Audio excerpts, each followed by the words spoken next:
Hello guys, welcome to my channel. Today we are going to see how to fix a CapCut network error. Click to try again.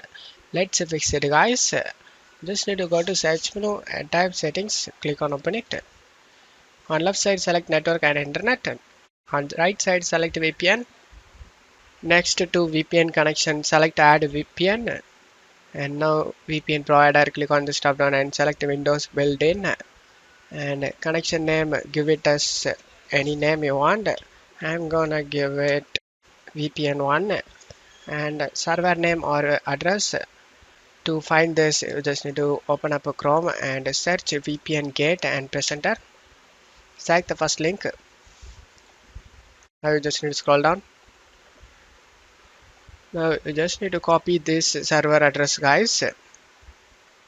Just right click on it and copy it. After copying the server address, go back to settings and paste it over here in server name or address. Now click on this drop down in VPN type and select SSTP. Now you just need to scroll down. In username and password, you just need to type, go back to browser and scroll up. In here you can able to see the username and password listed over here. Just type this password and username. VPN.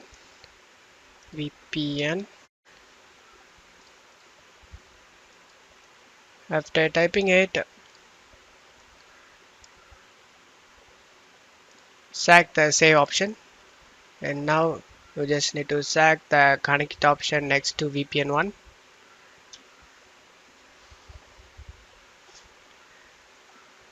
And now the VPN is connected guys. Now you can go back to CapCut software and select click to try again option, and you can use the CapCut software without having any problem.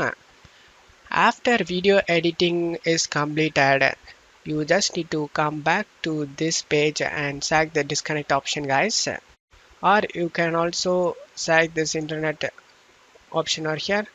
Select this arrow icon, click on this VPN and select disconnect, and that's all you have to do it guys. That's it for today's video guys. Give me a like and subscribe. Thank you.